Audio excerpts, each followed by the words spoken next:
미라클 모닝 애청자 여러분, 안녕하십니까? 구원받아 거듭난 사람에게는 분명한 구원 간증이라는 것이 있습니다. 그런데 여러분이 구원받은 것은 믿음으로 구원을 받았습니까? 아니면 행위로 구원을 받았습니까? 믿음으로 구원을 받았다고요? 그렇다면 야고보서에서 말씀하고 있는 이 성경 말씀에 대해서는 어떻게 대답을 하겠습니까? 야고보서 2장 14절에 보니까 내 형제들아, 사람이 자기가 믿음이 있다고 말하면서 행위가 없으면 그것이 무슨 유익을 주겠느냐? 믿음이 그를 구원할 수 있느냐? 만일 형제나 자매가 헐벗고 일용할 양식이 없는데 너희 중에 누가 그들에게 이르되 평안히 떠나라, 너희는 따뜻하게 하고 배부르게 하라 하고는 몸에 필요한 그것들을 너희가 그들에게 주지 아니하면 그것이 무슨 유익을 주겠느냐? 이와 같이 믿음도 행위가 없으면 그것만으로는 죽은 것이니라 라고 말씀을 했습니다. 행위가 없으면 그 믿음이 죽은 것입니다. 행위가 없으면 그 믿음이 죽은 것입니다. 자, 이 말씀에 대해서 어떻게 여러분은 대답을 하겠습니까? 그런데 사도 바울은 오직 믿음으로만 구원을 받는다고 했습니다. 믿음으로만 구원을 받아요. 로마서 10장 9절 10절에 그랬죠? 네가 만일 네 입으로 주 예수님을 시인하고 하나님께서 그분을 죽은 자들로부터 일으키신 것을 네 마음에 믿으면, 네 마음속으로 믿으면 구원을 받으리니 사람이 마음으로 믿어 의에 이르고 입으로 시인하여 구원에 이르느니라 라고 말씀을 했습니다. 그렇습니다. 마음으로 믿어 의에 이릅니다. 그 야고보가 주장한 행위가 있어야 진짜 구원이라고 할 수 있다는 말씀과 바울이 주장한 구원은 믿음으로 받는 것이다 라는 이 주장이 서로 만났는데 이것은 서로 모순되는 것일까요?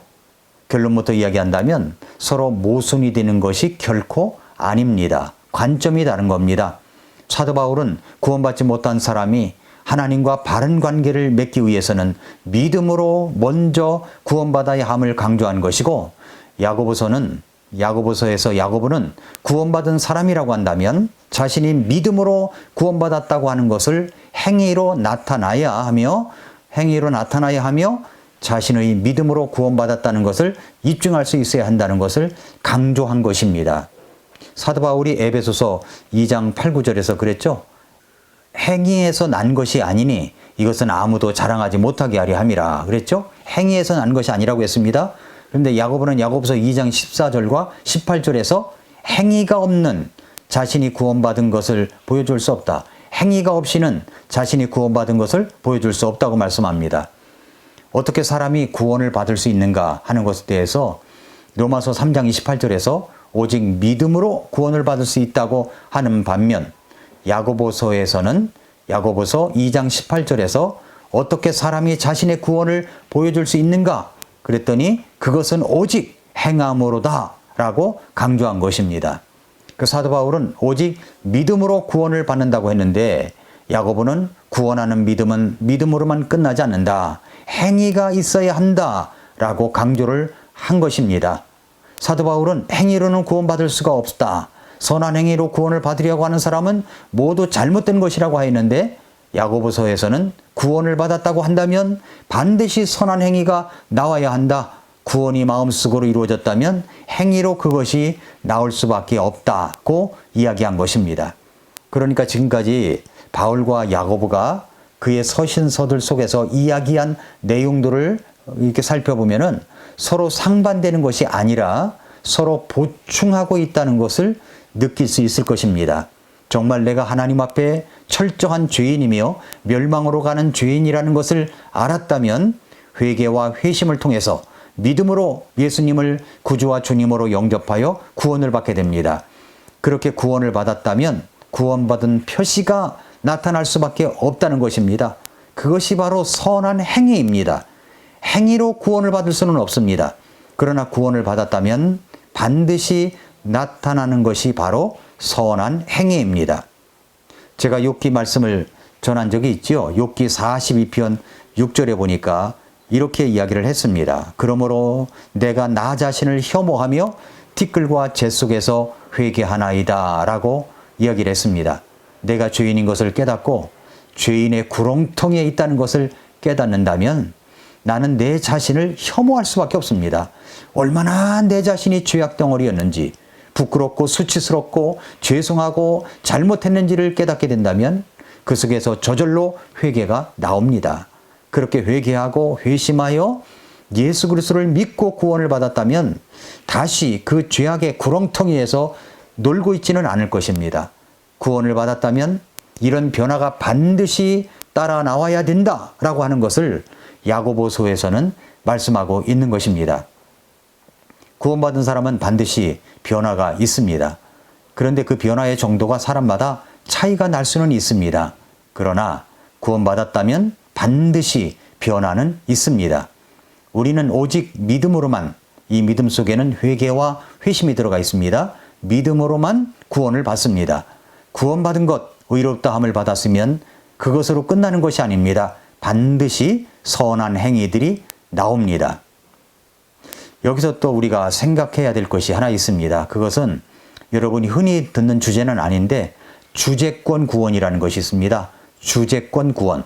이 주제권 구원이라는 말은 예수 그리스도를 구세주로 영접하는 동시에 삶 전체를 주관하시는 주님으로 영접해야 진짜 구원이다 라고 이야기하는 겁니다. 이 주제권 구원을 주장하는 사람 가운데 대표적인 사람이 존 맥아더 목사입니다. 존 맥아더 목사는 정말 유명한 목사죠. 미국에서.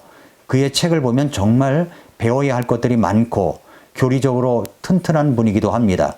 그러나 이분이 주장하는 주제권 구원이라는 것은 제가 동의하기가 어렵습니다. 하나님 앞에서 내가 죄인인 것을 인정하고 회개하고 회심하여 예수 그리스도를 구주와 주님으로 믿고 영접하여 구원받는 것인데 그것으로 끝나면 구원이 아니고 거기에다가 주님을 주인으로 받아들여야 구원이라는 겁니다. 로드십이 이루어져야 된다는 거죠. 이것은 동시에 일어나는 사람도 있겠지만 사실상 예수님을 구주로 믿어 구원받는 것과 그 후에 일어나는 삶의 주인으로 모시는 것은 구분되어야 하기 때문입니다. 전적인 헌신, 제자된 삶이 있어야 구원받은 것이라고 하는 주장은 제가 받아들이기가 어렵습니다. 주제권 구원을 구원과 제자도의 삶, 칭의와 성화를 같이 보고 있기 때문에 주제권 구원에 문제가 일어나는 겁니다. 그래서 저는 주제권 구원론을 받아들이지 않습니다. 구원이라고 하는 것은 기본적으로 죄를 회개하고 예수님을 구주로 믿는 눈 깜짝할 사이에 일어나는 성령의 역사입니다. 그러나 주제권, 예수님을 삶의 주인으로 모시는 것, 성화와 제자도는 구원받은 이후에 오랜 시간이 걸릴 수도 있는 것입니다. 이 부분에 대해서 지금은 고인이 되셔서 천국에 계신 성서 침례 신학교 대학원 대학교의 장두만 목사님이 잘 정리해 놓은 내용들이 있습니다. 2005년 두란노 서원에서 펴낸 목회와 신학에서 두 번에 걸쳐 연재를 해놓았던 내용입니다. 먼저 그리스도인이 되고 나서 그리스도인으로서의 삶을 살아가는 것입니다. 성경 고린도전서 2장과 3장에 보면 세 종류의 사람을 이야기하고 있죠. 하나는 육적인 사람입니다. 이것은 흠정역 성경에서는 본성에 속한 사람이라고 번역을 해놨습니다. 고린도전서 2장 14절에 보면은 그러나 본성에 속한 사람은 하나님의 영의 것들을 받아들이지 아니하나니 이는 그것들이 그에게는 어리석은 것이기 때문이요 또 그가 그것들을 알 수도 없나니 이는 그것들이 영적으로 분별되기 때문이라고 했습니다. 구원받지 않은 사람이기 때문에 하나님의 영의 것들을 받아들이지도 않고 그런 것들이 어리석게 보일 뿐이죠. 이런 사람들을 본성에 속한 사람, 또 육에 속한 사람이라고 말합니다. 두 번째는 육신에 속한 사람입니다. 고린도전서 3장 1, 2절에 보면은 형제들아 내가 영에 속한 자들에게 말하는 것 같이 너희에게 할 수 없어서 육신에 속한 자들 곧 그리스도 안에 있는 갓난 아이들에게 말하는 것 같이 하였노라. 내가 너희를 저주로 먹이고 음식으로 하지 아니하였나니 이는 지금까지 너희가 그것을 감당할 수 없었고 지금도 여전히 할 수 없기 때문이라. 너희는 아직도 육신에 속한 자들이니라. 너희 가운데 시기와 다툼과 분쟁이 있으니 너희가 육신에 속하여 세상 사람들처럼 걷지 아니하느냐라고 했습니다. 그러니까 두 번째 종류의 사람은 육신에 속한 사람이다 라고 이야기를 합니다. 구원은 받았지만 자아의 육신적인 요소들로 살아가는 사람들입니다. 변화되어야 될 부분들이 많은 사람이죠. 시기와 질투와 다툼과 이런 것이 있다고 성경에도 소개되어 있습니다. 세 번째는 영에 속한 사람입니다. 고린도전서 2장 15절에 보니까 영에 속한 자는 모든 것을 판단하나 그 자신은 아무에게도 판단을 받지 아니하느니라. 누가 주의 생각을 알아서 그를 가르치겠느냐? 그러나 우리가 그리스도의 생각을 가지고 있느니라 라고 얘기했습니다. 이 사람은 바로 영에 속한 사람입니다. 이와 같은 사실을 생각해 보면 주제권 구원이라는 것은 받아들이기 어려운 부분입니다. 그러나 존 맥아더 목사님이 왜 주제권 구원을 주장하는가? 그것은 제가 이해는 됩니다. 그렇다고 그것을 제가 믿는 것은 아닙니다. 사실 목회를 오래 하다 보니까 구원받았다고 하면서도 변화가 안 되는 사람들이 있습니다. 정말 답답한 사람들입니다. 생각도 행동도 구원받은 사람으로서의 나타남이 안 보이는 사람들이 있습니다. 그런데 입으로는 자신이 구원을 받았다고 합니다. 그러나 저는 바울과 야고보의 말씀을 함께 놓고 볼 때 구원을 받았다면 반드시 변화는 일어난다고 믿습니다.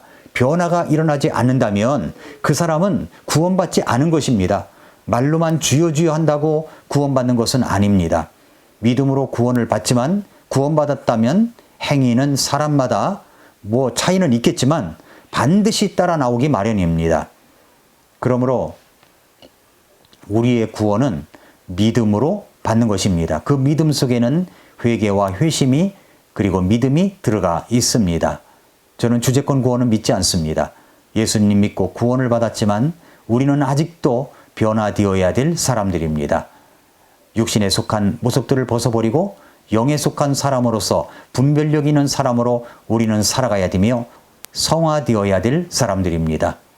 예수님 안에서 믿음이 성장하고 성화되며 분별력이 있는 애청자 여러분들이 될 수 있기를 축복합니다.